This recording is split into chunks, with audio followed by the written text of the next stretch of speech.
Assalamualaikum warahmatullahi wabarakatuh. Alhamdulillah, bersyukur pada Allah Ta'ala. Hari ini hari ke-22 bersama Mishkat Ramadan. Teman-teman dirahmati Allah, i'tikaf di 10 malam hari terakhir ini memiliki vibes yang sangat istimewa, ya. Itu adalah kesempatan bagi kita, seperti pertemuan kemarin, adalah untuk recharge rohani kita. Nah, sekarang bagaimana?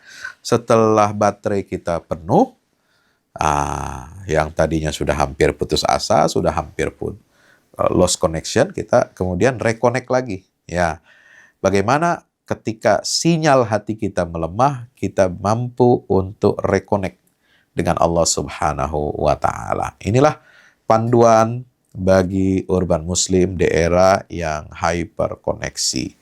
Teman-teman yang dirahmati Allah Subhanahu wa Ta'ala, bagaimana kita mereconnect, ya, dengan Al-Quran, jiwa kita dengan Al-Quran. Nah, di sini ceritanya.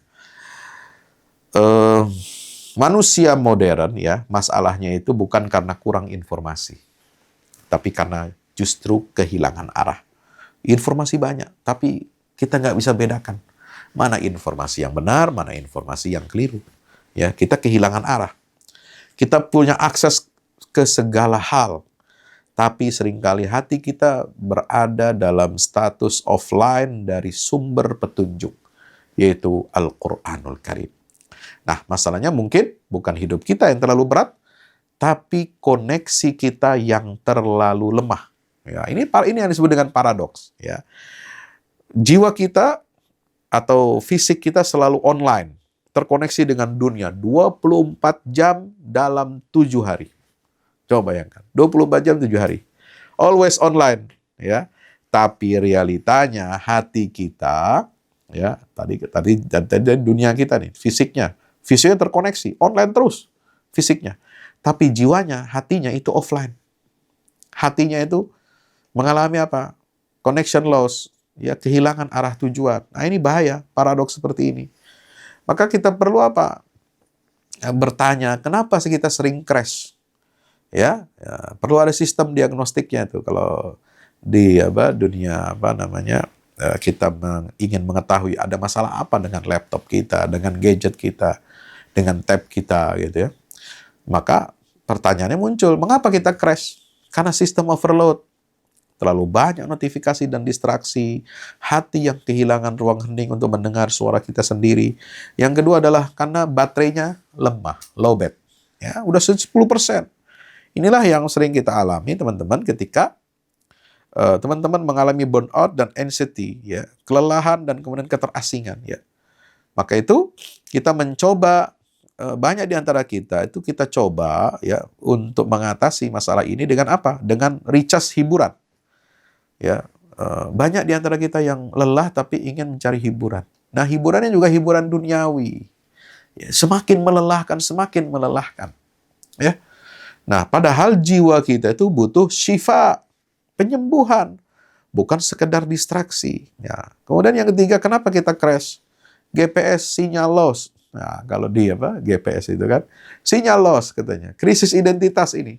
Nah, ini bingung menentukan tujuan hidup di tengah tekanan karir dan validasi sosial. Nih, seringkali seperti ini ya, teman-teman, ya. Jadi, bingung kita menentukan apa tujuan hidup kita, ya. Tekanan karir begitu luar biasa dan kita memerlukan validasi sosial yang tinggi. Nah, ini yang membuat kita apa? Krisis identitas. Sehingga apa? Sinyal loss. Ya. Nah, inilah Al-Qur'an. Di malam-malam terakhir, di malam-malam ganjil, 10 hari terakhir Ramadan, itulah yang disebut dengan Lailatul Qadar. Turunnya Al-Qur'anul Karim. Ya. Al-Quran itu bukan sekedar kitab biasa, bukan sekedar kitab suci yang kita agungkan, kita sakralkan, ya, bukan hanya sekedar kitab yang kita taruh, kita muliakan, gitu ya, kita junjung tinggi, tapi dia adalah ultimate life operating system. Dia adalah OS, ya, kehidupan kita, OS yang terbaik buat kehidupan kita. Operating system yang terbaik buat kehidupan kita, teman-teman. Kenapa? Karena di dalamnya ada hudan. Syahrul Ramadan alladzi unzila fihil Qur'anu hudan Dia sebagai kompas, dia sebagai petunjuk arah di tengah kebingungan. Ya, di tengah sinyal loss dia menjadi kompas petunjuk arah. Kemudian Al-Quran menjadi stabilizer. Itulah makna syifa, yang menyembuhkan luka-luka batin dan kecemasan-kecemasan dalam kehidupan kita. Dan yang ketiga, Quran itu adalah sebagai anchor. Anchor ini adalah zikir, ya. Ini zikir akan jangkar. Anchor ini jangkar, ya. Anchor, ya, itu adalah jangkar. Jangkar itu dalam kehidupan kita adalah berupa zikir kepada Allah. Zikir inilah yang akan menguatkan sinyal ketenangan kita dalam batin dan hati kita. Inilah reconnect dengan Al-Quran. Bagaimana kita mengaktifkan kembali fungsi-fungsi Al-Quran sebagai kompas kehidupan sehari-hari. Nah, mari kita reconnect dengan Al-Quran. Bagaimana caranya? Lihat fitur yang pertama, teman-teman, fitur Hudan. Inilah GPS kehidupan kita. Ya. Dzalikal kitabu la raiba fihi hudal lil muttaqin. Al-Baqarah ayat 2. Ya, kitab ini tidak ada keraguan padanya, petunjuk bagi orang-orang yang bertakwa. Masya Allah. Ihdinas siratal mustaqim. Tunjukkan kami ke jalan yang lurus, ya Allah. Itulah siratal mustaqim. Inilah petunjuk Al-Quranul Karim. Ya, siapa? Di dunia modern ini, ya, kita ditawarkan ribuan jalan dan opsi-opsi yang membingungkan. Masalah kita ini, teman-teman, bukan karena kurangnya pilihan, ya, tetapi karena kurang arah. Ya. Quran inilah yang memberikan kepastian, legitimasi, dan menunjukkan jalan yang lurus pada saat logika manusia mengalami kebuntuan. Hanya Al-Quran yang bisa menjawab itu. Hanya Al-Quran yang bisa memberikan kepastian arah jalan ketika logika manusia buntu. Ya, banyak hal yang dijawab oleh Al-Quran. Hebat Al-Quran, luar biasa. Ya, menghadapi tantangan dunia yang cemas, tantangan dunia yang penuh dengan konflik, Al-Quran berikan jawaban yang jernih. Ya, menghadapi masalah konflik antar suku, antar bangsa, bahkan antar pemeluk agama, Quran punya formula yang jernih. Toleransi, yang menghargai pluralitas, ya. Tetapi ketika kita, ya, ditindas, diperangi, ya, karena kita memegang teguh agama kita, Al-Quran juga memberi jawaban, ya, kita balas. Tapi balasan kita nggak boleh melebihi tindakan orang lain, tidak boleh berbuat melampaui batas. Itu luar biasa Al-Quran ini. Bagaimana hubungan laki-laki dengan perempuan, ya. Itu semua ada jawabannya. Ada pemandu arahnya, teman-teman. Bagaimana kita membangun keluarga, membangun masyarakat, membangun bangsa dan negara. Semua ada arah petunjuknya di Al-Quran. Di tengah kebimbangan. Ya, sekarang Amerika, kampion demokrasi, ya, ternyata tidak berwajah humanis. Padahal katanya demokrasi adalah wajah lain daripada humanisme untuk menegakkan nilai-nilai kemanusiaan. Tapi ternyata tidak manusiawi. Perang, konflik di mana-mana, ya, serang ini, serang negara ini, serang ini. Itu yang mereka yang memulai. Nah, Al-Quran berikan jawaban. Subhanallah. Teman-teman dirahmati Allah. Yang kedua fiturnya adalah, ya, stabilizernya adalah syifa. Syifa dan zikir. Ya, ini. Jadi, kita sering mengalami anxiety, mengalami overthinking, mengalami mental fatigue. Ya. Nah, apa jawabannya adalah, nah, ini dari Al-Quran. Al-Quran itu adalah syifa. Itu healing. Ya. Ya, itu sebagaimana disebutkan dalam surah Yunus ayat 57. Ya, inilah fungsi Al-Quran sebagai syifa. Ya. Di dalam surat Yunus ayat 57. Menyembuhkan akar masalah di hati kita. Kemudian zikir ada stabilizernya. Hanya ala bidzikrillah tatmainnul qulub. Surat Ar-Ra'd ayat 28, ya. Mengingat Allah, hati kita akan menjadi tenang. Maka itu apa? Hati tanpa zikir itu ibarat sistem kita jadi offline. Koneksi ke Allah adalah satu-satunya cara untuk menstabilkan emosi yang fluktuatif. Ya. Nah, ini. Jadi koneksi kita kepada Allah itu harus apa? Harus kuat. Inilah satu-satunya menstabilkan emosi yang naik turun, ya. Maka itu jangan hanya scan, mulai read, Baca. Iqra bismi rabbikal ladzi khalaq. Utlu ma uhiya ilaika minal kitab. Baca wahyu yang telah diberikan kepada Nabi Muhammad sallallahu alaihi wasallam. Maka di situ ada tilawah, aktivitas tilawah supaya kita reconnect dengan Al-Quran, sumber daripada seluruh energi dalam kehidupan kita yang bisa memberikan healing, memberikan stabilisasi dalam jiwa kita dan juga memberikan panduan ya GPS dalam kehidupan kita ini. Dengan cara bagaimana reconnect-nya? Tilawah. Dengan menginput data, ya baca teks. Kita harus baca teksnya. Bismillahirrahmanirrahim. Alhamdulillahi rabbil alamin. Ar-Rahmanir-Rahim. Maliki yaumiddin. Baca, renungi. Resapi, ya. Ini penting, tapi ini baru langkah awal, ya. Nah, langkah berikutnya adalah tadabbur. Setelah kita input data, scanning data, kita mulai read, tadabbur, proses data itu. Ya. Dengan apa? Merenungkan maknanya. Nah, kalau kita sudah merenungkan makna dengan processing data, dengan tadabbur, maka disinilah akan terjadi perubahan mindset. Masya Allah. Satu ayat yang mengubah cara berpikir teman-teman, itu jauh lebih baik daripada satu juz yang lewat begitu saja tanpa bekas. Ayo, kita mulai.